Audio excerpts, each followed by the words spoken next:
Je suis petit, j'ai un pied et un joli chapeau. On me trouve généralement dans la forêt. Qui suis-je?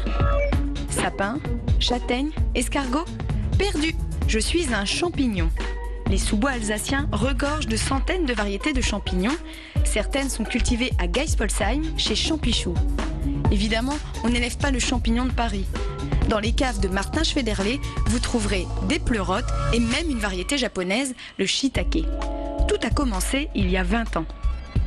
J'ai commencé avec rien du tout, avec un arrosoir comme dit, donc pour faire pousser le champignon, strictement rien à voir avec aujourd'hui. On force les choses, donc on arrive à faire quelque chose. Donc aujourd'hui j'ai un bâtiment de 1800 mètres carrés.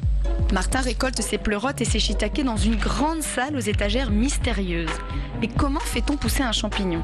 La technique du champignon, en fait, ça nécessite donc des salles, en fait, on appelle ça des salles de culture, tout simplement. Et en fait, il faut absolument donc tous les jours, donc quotidiennement, régler les paramètres nécessaires par rapport à la production de champignons. Donc, qui veut dire l'air neuf, la température, bien sûr. Donc, on contrôle le chaud, le froid, l'humidité, ce qui est logique, et bien sûr les extractions des taux de CO2. Enfin, tous les paramètres nécessaires pour que vraiment le champignon soit confortable.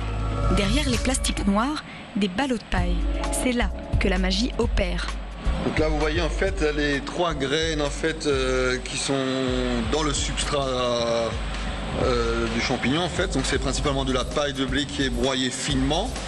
Et donc on utilise en fait cette graine de millet donc pour le support du blanc de champignon qui est le mycélium, ou ce que vous trouvez éventuellement sur le camembert. La culture du champignon est très rapide. On peut compter en moyenne 3 semaines pour obtenir des pleurotes grises. Dès que les minuscules premiers champignons apparaissent, 10 jours après, ils sont dans vos assiettes. Chez Champichou, on a plein d'idées pour décliner le champignon. Des tourtes, des ravioles et plein d'autres plats. Martin Schwederle fabrique régulièrement des produits frais avec ses champignons 100% alsaciens. Paul, de son côté, lui a un petit faible pour les omelettes. Et en plus, il a trouvé une utilité au shiitake aphrodisiaque. Ah, chers amis du terroir, cette omelette brouillée aux pleurotes. Oh, qu'est-ce qu'elle était bonne, j'en ai pleuré. Je vais vous raconter une petite histoire, vous savez.